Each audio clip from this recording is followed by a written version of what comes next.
오늘 설교 제목은 꺾이지 않는 믿음이라는 제목으로 여러분에게 말씀을 전하도록 하겠습니다.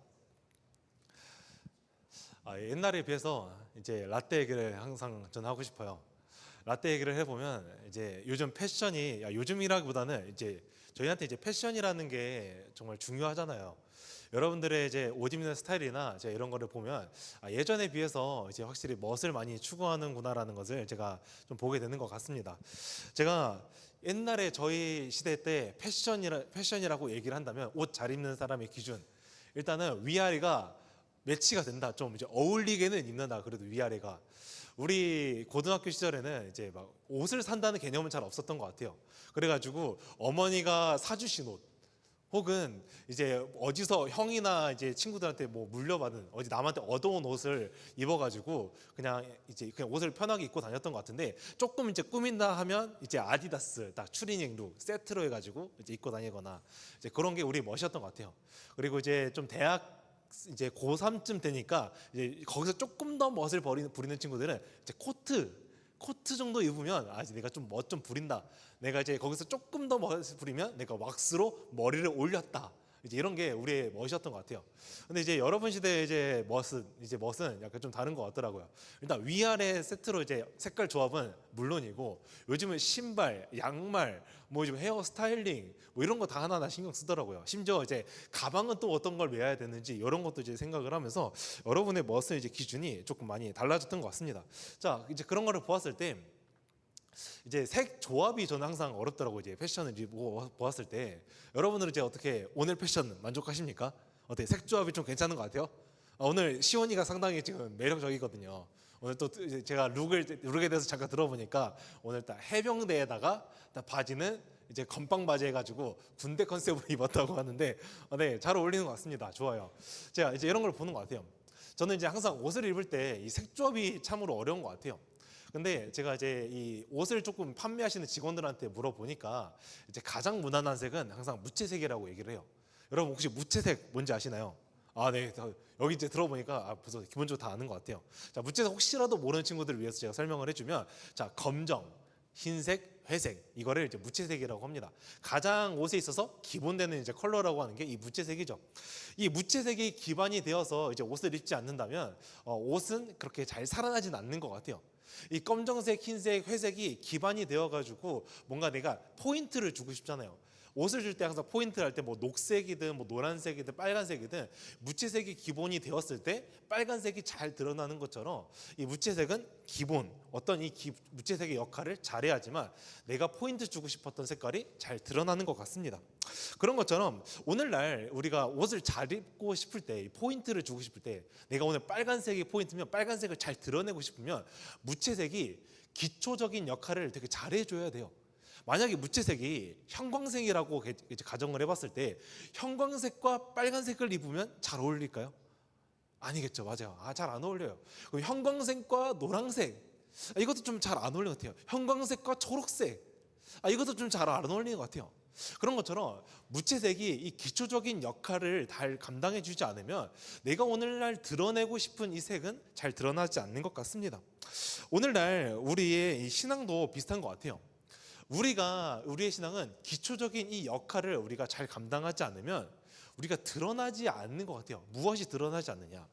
창세기를 보면 우리가 하나님의 형상으로 지음을 받았다고 했잖아요. 근데 하나님은 하나님의 형상으로 우리를 지으면서 하나님께서 원하셨던 사람의 역할이 있었어요. 그게 뭐냐면 오늘날 사람만큼은 다른 피조물들과 다르게 창조가 되었어요. 그 이유는 사람을 통하여서 하나님을 드러내고 싶으셨던 거예요. 오늘날 사람을 통해서 너의 모습 속에서 하나님이 보여.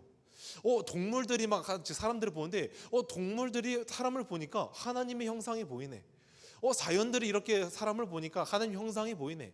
혹은 하나님을 믿지 않는 자들이 하나님을 믿는 사람들을 보니까 너에게서 하나님의 모습이 보이는구나 라는 것이 바로 하나님께서 원하셨던 거예요.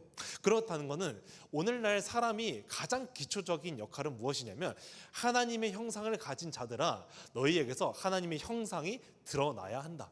하나님의 모습이 드러나야 한다는 것이 바로 오늘날 우리의 기초적인 모습입니다. 자, 그러면 오늘날 우리가 색깔에 대해서 얘기를 했던 것처럼 오늘 우리의 역할이라는 것은 되게 중요해요. 오늘 여러분들은 어떤 역할을 가지고 살아가고 있습니까? 오늘 하나님께서 우리에게 알려주셨던 이 역할을 잘 감당하면서 살아가고 계십니까? 오늘 이 말씀을 통해서 우리가 이 부분에 대해서 같이 이야기를 해봤으면 좋겠습니다. 자, 오늘은 다니엘서입니다. 우리가 다니엘 하면 가장 먼저 떠오르는 사건이 뭘까요? 바로 다니엘과 사자굴이에요. 오늘 이 내용을 가지고 같이 이야기를 하면 좋겠습니다. 자, 한번 우리가 이제 다니엘과 사자굴에 대해서 얘기를 할 건데, 다니엘은 왜 사자굴에 들어가게 되었을까요? 혹시 여러분 아시나요? 다니엘이 이제 살아 돌아온 것까지는 우리가 보통 알고 있는데, 다니엘이 왜 사자굴에 들어가게 되었을까요? 우리가 그 이제 이야기를 한번 좀 보면, 다니엘이 이제 바로 이제 느부갓네살 왕의 이제 꿈을 해석했던 사람이잖아요. 이제 되게 유능했던 사람이란 말이에요. 그리고 이제 우리가 다니엘이 이제 바벨론의 포로로 이제 끌려가게 되었을 때, 지금 시대는 이제 어떤 시대냐면 바벨론은 멸망을 했어요. 누구한테 멸망했냐면 메대와 바사라는 나라의 연합에 있어서 같이 싸우다가 지금 바벨론이 거의 밀려서 이제 멸망하기 직전이에요, 거의. 이 상태에서 이 다니엘은 바벨론에 있는 게 아니라 지금 메대와 바사라는 연합국의 이 나라에 속해 있다는 것을 우리가 좀 알 수 있는 것 같아요. 자, 그러면 이 메대와 바사에 다니엘이 이제 넘어가게 되었는데, 우리가 생각했을 때 다니엘이 포로로 끌려갔을 때 높은 자리에 있다는 것을 우리가 상상할 수 없죠. 우리가 높은 자리, 포로 노예 주제에 높은 자리에 가는 것을 상상할 수 없단 말이에요, 우리가 상식적으로 생각을 했을 때. 근데 다니엘은 바벨론에서 높은 자리에 있던 사람이에요. 근데 오늘 지금 어떻게 됐다 했죠? 바벨론은 지금 거의 멸망하기 직전이고 메대와 바사라는 연합국 안에 지금 다니엘이 있어요. 근데 이 다니엘이 이 메대와 바사라는 연합국 안에서 어떤 자리에 있냐면 총리라는 자리에 있게 돼요. 근데 그 총리가 약간 이제 쓰리탑 체제, 이제 세 명의 총리가 있는데 그 중에서 원탑이 이제 다니엘이었던 거예요, 알고 보니까. 그러니까 우리가 생각을 했을 때 어떤 나라의 정권이 바뀌잖아요. 그러니까 같은 나라에서 왕이 바뀌면 정권이 바뀐다고 하는데, 보통 그 정권이 바뀔 때 이제 그 왕이 좋아하는 사람들을 이제 최측근으로 이제 만드는 것을 우리가 볼 수 있잖아요. 근데 나라가 바뀌었는데 다니엘은 똑같이 높은 자리를 유지하는 것을 보았을 때, 다니엘은 뭔가 심상치 않은 삶을 살고 있구나. 다니엘은 뭔가 다르구나. 유능해서 뭔가 됐을까?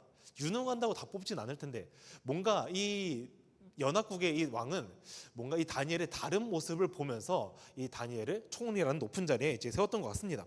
자, 그러면서 이제 느부갓네살 왕이 아니라 그 다리오 왕이 다니엘을 되게 좋게 봤던 것 같아요. 그래서 너가 총리 중에서 지금 제일 괜찮은 것 같으니까 너가 전국을 다스릴 수 있게끔 내가 권한을 줄게라고 이제 이야기를 합니다. 이게 6장의 초반 내용이에요. 자, 6장의 초반 내용이 이런데, 보니까 우리가 역사를 보면 그렇잖아요. 자, 쓰리탑에 이제 이 총리, 3명의 총리 체제가 있는데, 자, 어디 노예 출신, 심지어 다른 나라의 출신이 이 다니엘이 전국에 이제 통치할 수 있는 권한을 준다고 했을 때, 나머지 2명의 총리가 가만히 있을까요, 보통? 역사에, 맞죠? 가만히 있지 않습니다. 보통, 야, 노예 주제에, 야, 다른 나라 주제에 지금 너가 총리 된 것도 지금 배 아파 죽겠는데, 지금 너가 우리 중에 원탑이 되어서 지금 전국을 통치할 권리를 얻게 돼? 이거 내가 그대로 내가 볼 수는 없다. 그러면 시기와 질투가 일어나면서 다니엘을 어떻게든 끌어내리려고 하겠죠. 자, 이때부터 이제 다니엘의 고난이 시작이 돼요. 이제 다니엘의 약점을 잡으려고 이제 합니다. 이제 다니엘을 어떻게든 끌어내리기 위해서, 너가 총리 못하게 해야겠다. 그래서 전국의 왕노릇을 내가 못하게 해야겠다 하면서 다니엘 끌어내리려고 하는데, 약점을 자꾸 찾아보니까 다니엘한테 결점이 없는 거예요. 다니엘에게서 뭔가 이 행동적으로, 뭔가 법적으로, 도덕적으로 흠잡을 게 없는 거예요. 그래가지고 이게 뭔가 안 되겠다, 다니엘을 뭔가 끌어내릴 방법이 없네라고 생각을 해서 이들이 새로운 방안을 하나 찾아냅니다. 그게 뭐냐면 새로운 법을 만드는 거예요.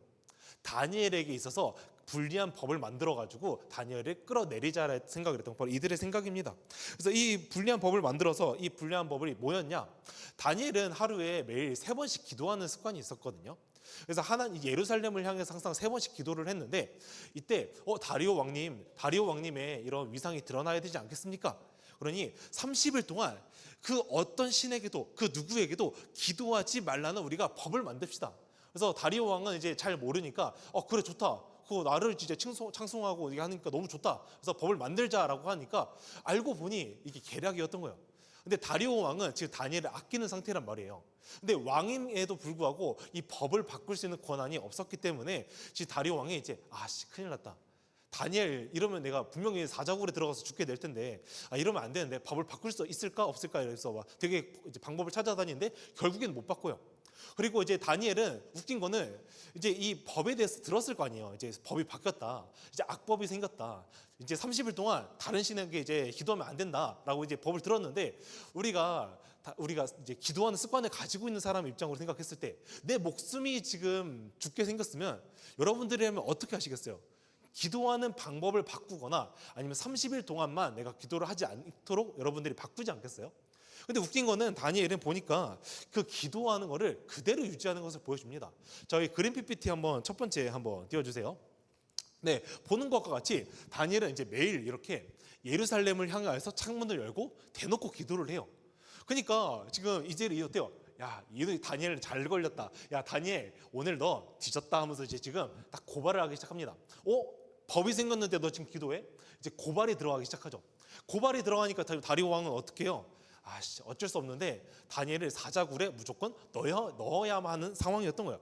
다니엘이 오늘 사자굴에 들어간 이유가 바로 이겁니다. 기도를 포기하잖아요. 기도를 내가 뭔가 방법을 바꾸거나 기도를 안 할 수 있는데 목숨이 달려있기 때문에 다니엘은 지금 기도를 포기하지 않고 이 다니엘의 원래 기도하는 습관을 유지하는 걸 보여주는 거예요. 근데 왜 목숨을 걸고 기도하는지 우리가 좀 이 배경을 좀 보니까 이렇습니다. 이사야가 이제 우리가 예언을 합니다. 우리 이사야서 우리 쭉 달려왔었죠. 이사야가 늘 예언을 하는데 이스라엘 너희 노예가 될 거야. 너희 포로로 끌려갈 거야. 거기가 바로 바벨론이야. 근데 이후에 어떤 왕을 통하여서 이스라엘을 회복시킬 거야 라고 이제 얘기를 하거든요. 근데 이 왕이 누군지 정확하게 몰라요. 그리고 이후에 예레미야라는 선지자가 또 이렇게 얘기를 해요. 자, 고레스라는 왕이 이후에 너희를 포로에서 이제 회복시킬 수 있는 통로로 고레스라는 왕을 사용할 거야 라고 얘기를 했단 말이에요. 근데 지금 이 시기가 어떤 시기냐, 메대와 바사라는 연합국이 있었다 했죠. 근데 이 메대와 이제 바사라는 연합국 안에 두 명의 왕이 있어요. 지금 오늘날 우리가 지금 들었던 그 다리오 왕이라는 왕이 한 명 있고요, 다른 한 명은 고레스라는 왕이 있어요. 근데 지금 우리 그 두 나라가 지금 어떻게 하고 있댔죠? 바벨론이라는 나라와 지금 전쟁을 하고 있는 거예요. 그러니까 지금 나라를 지키고 있는 왕은 누구냐? 다리오 왕. 그리고 지금 전쟁을 하러 떠난 왕은 누구냐? 고레스. 그리고 지금 바벨론은 지금 멸망 직전. 이게 시대적 배경이에요. 그러면 다니엘이 생각을 했을 때 지금 뭔가 현실로 지금 뭔가 다가오고 있잖아요. 선지자가 예언을 했던 지금 상황들이 지금 현실로 바뀌고 있단 말이에요. 하나님께서 분명 이스라엘을 회복시킬 때 어떤 왕을 사용한다 했는데 예레미야 선지자를 통해서 들어보니까 그게 고레스 왕이네. 근데 고레스 왕이 점점 전쟁을 하면서 바벨론을 먹어가고 하는 걸 보니까 이 두 연합국이 언젠간 이 하나로 통일되어 가지고 고레스가 왕이 되겠구나. 그러면 지금 때가 얼마 남지 않았다 라는 것을 지금 이 다니엘이 알고 있던 거예요. 저희 한번 말씀 하나 보면서 더 얘기를 해볼게요. 저희 왕상 8장 48절 49절 말씀 보겠습니다. 네, 저희 48절만 한번 읽어보겠습니다. 48절 한번 읽어볼게요. 시작.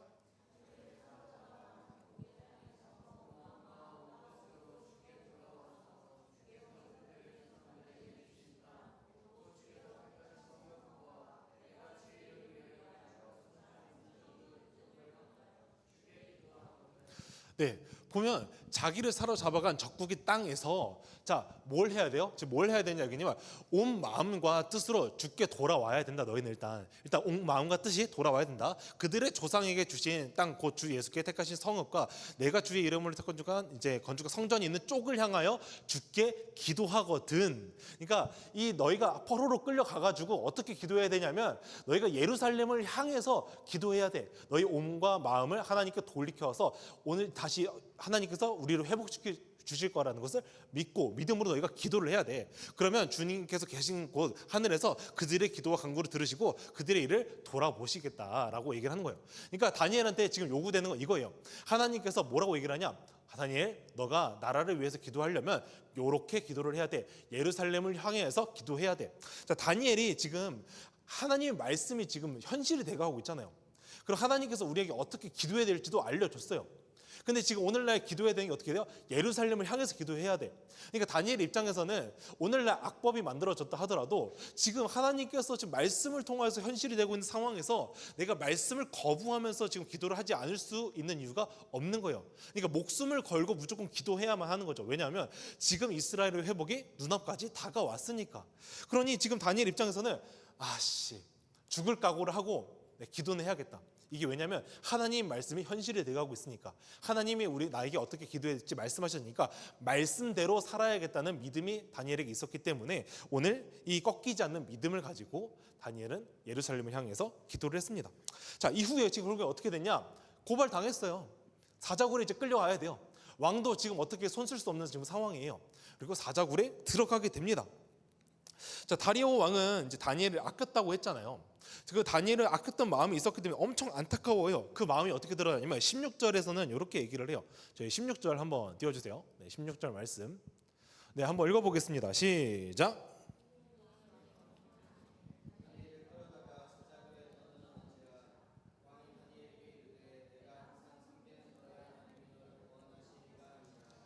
자, 다리오 왕은 어떤 사람이냐? 하나님을 믿지 않는 사람이에요. 그런데 우리가 아까 다니엘의 상황과 배경에 대해서 조금 얘기했잖아요. 원래 바벨론에서 좀 높은 직이 있었다 했죠. 근데 연합국에다 먹혔는데 거기서도 높은 직을 유지하고 있어요. 왜 그럴까요? 다니엘의 신앙이 뭔가 달랐던 거예요. 다니엘의 삶이 뭐가 달랐어요. 그들의 능력과 이제 다니엘의 뭔가 유능함도 뭔가 달랐어요. 그러니까 다니엘은 믿고 맡겨도 되겠다. 비록 적국이었어더라도 다니엘만큼은 믿고 맡겨도 되겠다라는 것이 바로 이 다리오 왕의 생각이 있었던 거죠. 근데 지금 이 다니엘이 죽을 위기에 있으니까 다리오 왕의 입장에서 어때요? 얘 죽는 거 너무 아까운데? 야, 너 지금 보니까 너가 항상 섬기는 하나님이 있지 않았냐? 너가 항상 섬기는 하나님을 보니까 너의 모습을 보고 하나님이 어떤 분인지 내가 조금씩 지금 보게 됐는데, 그분이라면 너를 구원할 수 있겠다. 그 신이라면 너를 구원할 수 있을 만한 충분한 능력이 있을 것 같으니까 내가 항상 섬기는 너희 하나님이 너를 구원하시리라 하는 다리오한테 새로운 믿음이 생기기 시작하는 거예요. 누구를 보면서요? 다니엘을 보면서. 다니엘을 보면서 하나님을 보게 되었고, 다니엘을 보면서 하나님을 보게 된 그 하나님을 가지고 이제 이 다리오 왕한테 새로운 믿음이 조금씩 싹 트는 것을 우리가 확인할 수 있습니다. 자, 우리 PPT 두 번째, 그림 PPT 두 번째 한번 띄워주세요. 자, 우리가 생각을 했을 때 사자굴에 들어간다 했을 때 약간 이런 이제 생각을 할 수 있을 것 같아요. 제가 약간 그림이 웅장해서 조금 가져오긴 했는데, 자, 사자굴에 들어갑니다. 그럼 사자가 지금 어때요? 지금 밑에 가지고 지금 당장 죽여버리겠다. 배고프다. 지금 얼른 밤 내려와라 하면서 바로 그냥 쓸어서 없애버릴 거 아니에요. 지금 이런 약간 느낌이었을 거라 이제 생각이 듭니다. 우리가 생각했을 때. 근데 현실은 어때요? 이제 다니엘이 사자굴에 들어갔을 때. 자, 한번 넘겨주세요. 네, 이렇습니다. 우리가 생각했을 때는 지금 사자가 다니엘을 무조건 먹었어야 정상이란 말이에요. 왜냐하면 굶주린 사자예요. 굶주린 사자, 지금 배고픈 사자. 근데 들어가니까 지금 사자들이 어떻게 하고 있어요?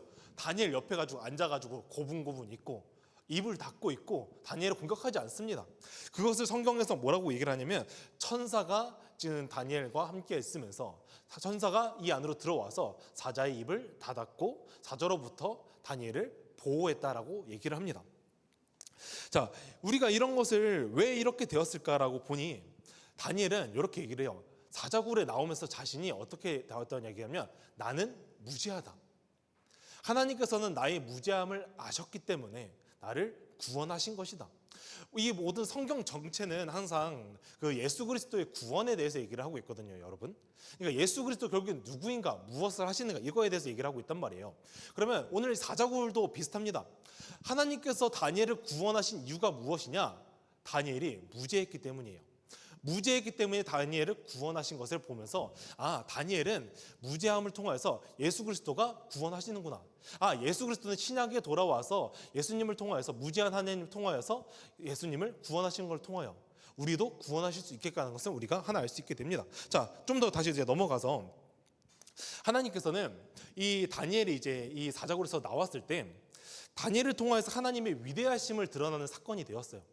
하나님의 위대하심을 드러난 사건을 나중에 다리오 왕한테 어떻게 다가오게 되냐면 26절, 27절에서는 이렇게 얘기를 하거든요. 한번 띄워주세요. 26, 27절. 네, 좋습니다. 네, 일단은 이제 다리오 왕은 이렇게 얘기합니다. 안 읽어도 돼요. 네, 여기 글만 같이 봐주세요. 자, 처음에 이 조서 뭐죠? 법령입니다. 자, 지금 다니엘을 이제 죽이려고 했는데 다니엘이 안 죽었어요. 살아 돌아왔어요. 그러니까 다니엘은 하나님께서 보시기에 무지하구나. 그러니까 다리오 왕이 생각했을 때 하나님이란 신이 다니엘의 무지함을 증명했다. 그래서 이제 다시 너희에게 조서를 내리겠다.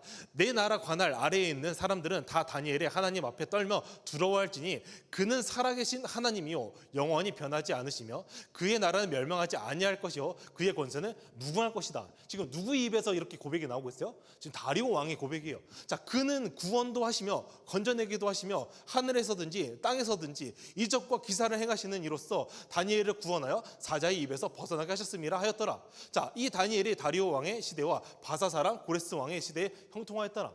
결국에는 이 다니엘을 보면서 하나님이 드러나신 사건이에요. 그 다니엘을 통해서 하나님이 드러나심을 보고 다리오 왕이 지금 뭐라고 얘기를 하냐? 하나님이 누군지 알았다. 하나님은 이러하신 분이구나. 다니엘을 통해서 본 하나님이 보니 하나님은 구원도 하시고 건져내시고 위대하신 분이라는 것을 다니엘 왕이 깨닫게 되었다는 것입니다. 자, 여러분, 우리가 처음에 얘기했던 것이 무엇일까요? 자, 무채색을 얘기하면서 우리 얘기했습니다. 우리가 기본적인 우리에게 맡겨진 역할이 있어요. 그 역할을 우리가 잘 감당했을 때 드러나는 것이 있다 했습니다. 우리를 통하여서 누가 드러나야 된다고요? 하나님이 드러나야 된다고.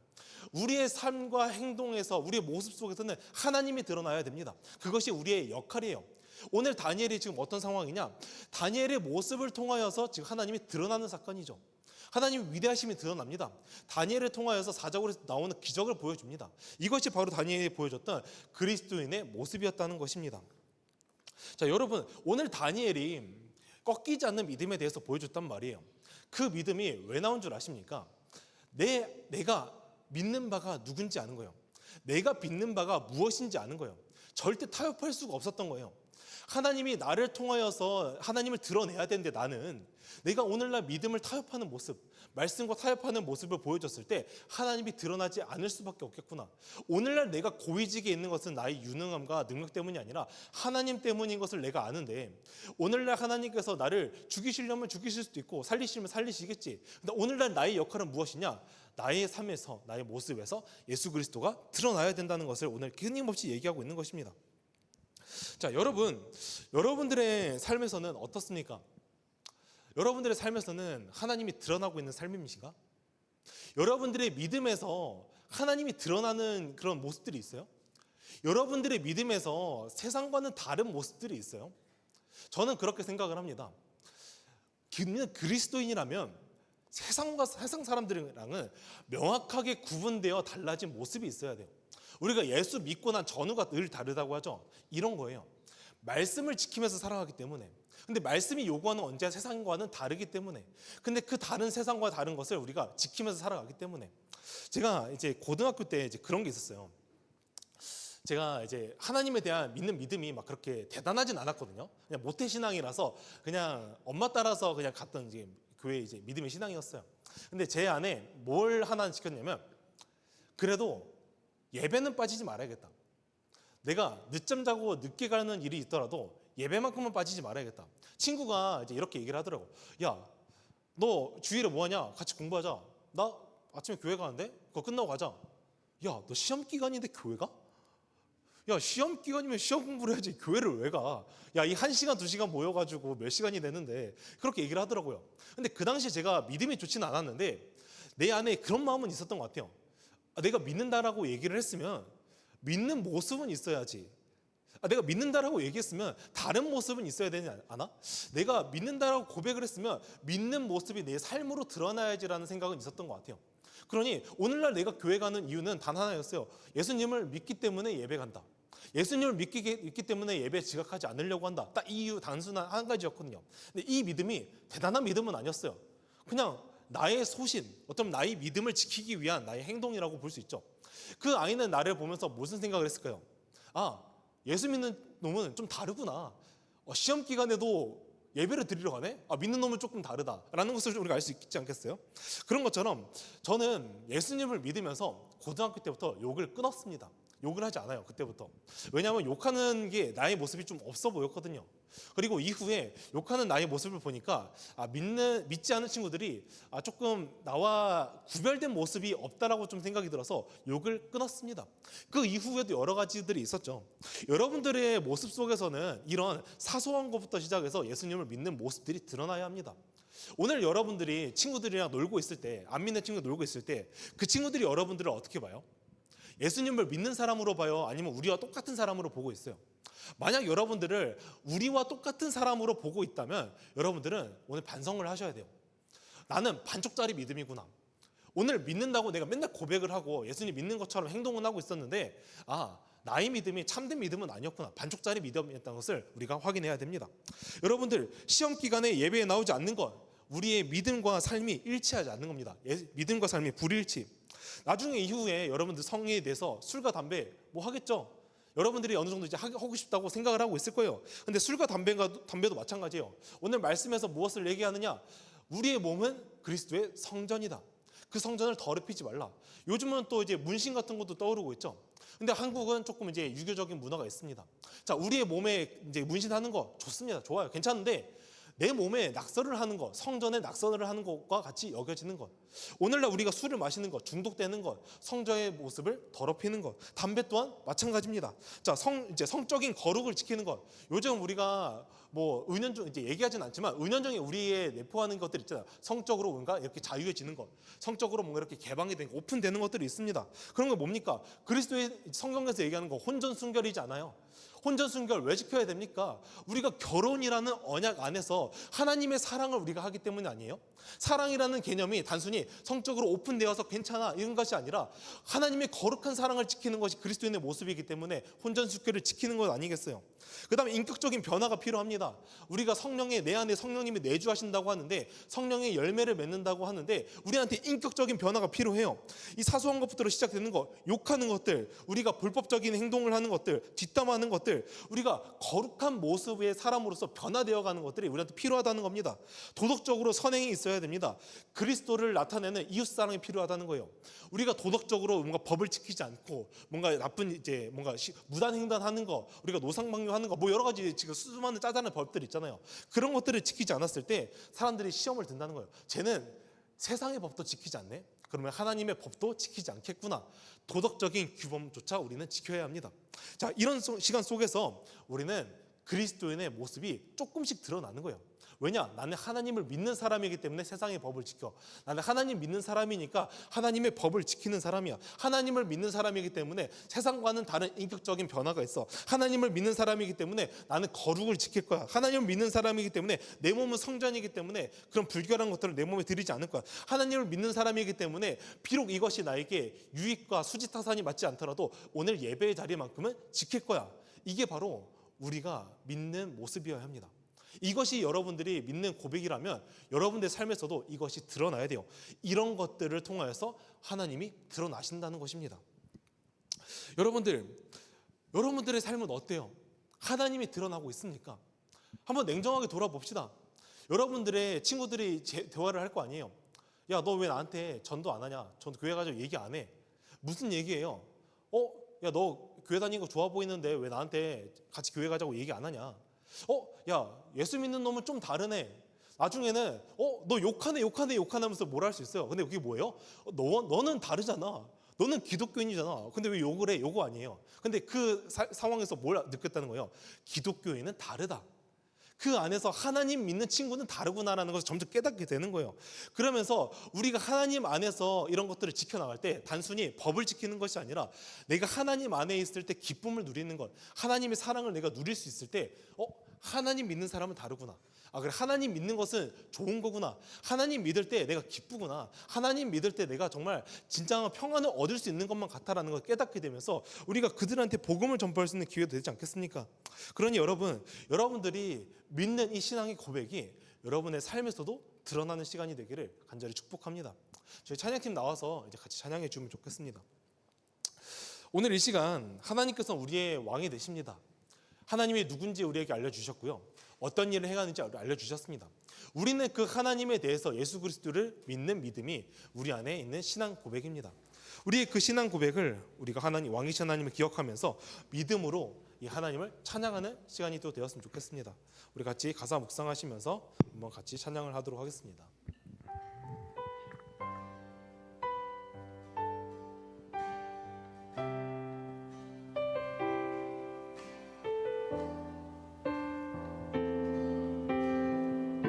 이곳에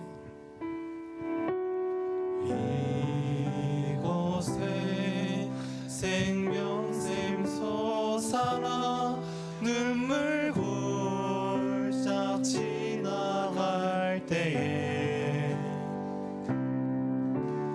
머자나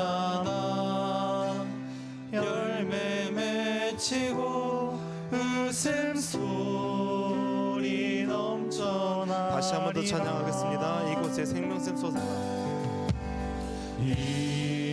이곳에 생명샘 솟아나. 눈물 골짝 지나갈 때에 머자나 열매 맺히고 웃음소리 넘쳐나리라. 꽃들도 구름도 바람도 넓은 바다도 찬양하라 찬양하라 예수를.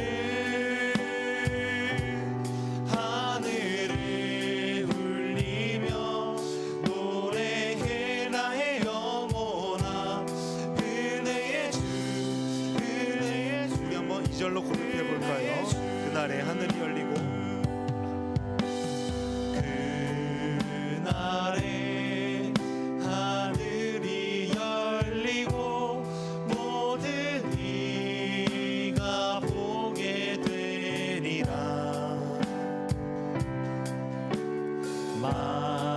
마침내 꽃들이 피고 영광의 주가 오시리라. 꽃들도 구름도 바람도 넓은 바다도 찬양하라 찬양하라 예수를. 하늘을 울리며 노래해 나의 영혼아. 은혜의 주 은혜의 주 은혜의 주.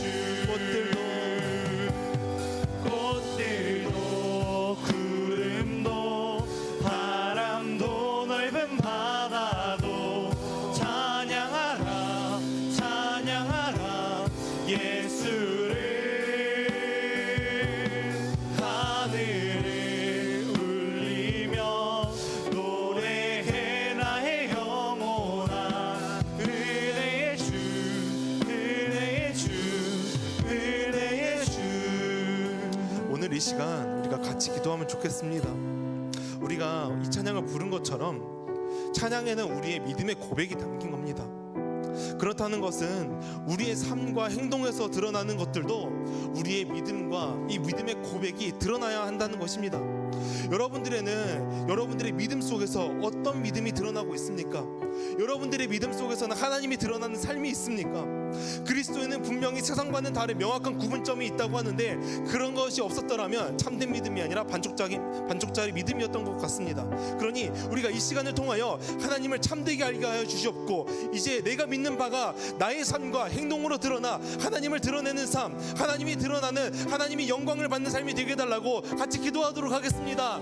하나님 아버지, 오늘 이 시간 가운데 우리의 믿는 이 믿음의 고백이, 우리의 믿음이 나의 삶과 나의 찬양과 나의 신앙의 고백과 나의 모든 삶의 영역 속에서 드러나는 시간이 되기를 간절히 원하옵니다. 하나님 아버지, 우리가 하나님을 찬양하는 이유는 하나님이 누군지 알기에, 그분이 거룩하심을 알기에, 하나님이 어떤 일을 하심을 알기에, 그분의 영광과 하나님의 위대하심을 알기 때문에 우리의 믿음으로 고백으로 찬양을 드리는 것이 아니겠습니까? 그런 것처럼 우리의 삶에서도 하나님 아버지의 위대하심과 하나님 아버지의 영광과 아버지의 놀라운 그 존귀가 드러나는 시간이 있다고 주셔서, 예수 믿는 사람은 다르더라. 예수 믿는 사람에는 어떤 점이 있더라. 세상과는 다른데 어떤 점이 있더라. 하나님 믿는 사람은 나의 삶에서 그런 믿음의 심한 고백이 도와주셔서 지금까지 나의 삶이 믿음과는 다른 삶이 있었더라면 이제는 나의 삶이 나의 믿음과 일치하는 삶이 되게 하여 주셔서 하나님 아버지를 믿는 믿음이 하나님 아버지 나의 삶 속에서, 나의 행동 속에서 드러나요. 나의 믿음이 하나님의 영광을 돌리는 삶, 하나님의 영광이 드러나는 삶이 되게 하여 주셔서 오로지 하나님이 드러난 삶을 통하여서 하나님이 드러나서 하나님만의 영광받는 삶이 되는 오늘 삶이 하나님의 영광을 예배하는 시간이 되기를 간절히 원하옵니다. 기도하옵니다. 하나님 아버지, 오늘 이 시간 우리는 언제나 믿음을 고백합니다. 예수님을 믿는다고 하고요, 예수를 믿는다고 언제나 고백을 하지만 나의 믿음과 나의 삶이 다른 모습을 보여줍니다. 이 모습이 마치 나의 반쪽짜리 믿음을 증거하는 것이 아니겠습니까? 하나님, 이제는 내가 이 반쪽짜리 믿음이 아니라 참된 믿음으로 내가 신앙생활을 하게 도와주시옵소서. 내가 이 참된 믿음으로 하나님 아버지가 누군지를 알기에, 하나님이 어떤 일을 행하셨는지 알기에 나의 이 믿음의 고백이 삶으로 드러나는 시간이 되게 하여 주시옵소서. 나의 삶을 통하여서 아버지가 드러나는 시간이 되게 도와주셨고, 아버지가 드러나실 때 모든 사람이 하나님 아버지의 영광을 바라보게 되는 것처럼 나의 삶이 아버지의 삶을, 아버지의 영광을 증거하는 삶이 되게 도와주세요. 모두가 그 아버지의 영광을 바라보았을 때 우리의 삶이 진정한 그 예배가 되지 않겠습니까? 결국에 우리가 이 예배를 드리는 것은 아버지의 영광을 드러내는 시간이 되기 위하여인데, 우리의 삶이, 우리의 행동이, 우리의 말과 행동이 너무나 달랐습니다. 우리가 이것을 회개하오니 이제는 우리가 아버지를 참되게 알게 하여 주셨고, 참된 믿음으로 우리의 신앙을 증거하며 살아가는 시간이 되게 하여 주시옵소서. 오늘 모든 시간도, 매 순간의 삶도 하나님 아버지만 영광을 받으실 것을 우리가 믿사오며 거룩하신 주 예수 그리스도 이름으로 기도합니다. 아멘. 우리 같이 봉헌 찬양하도록 하겠습니다.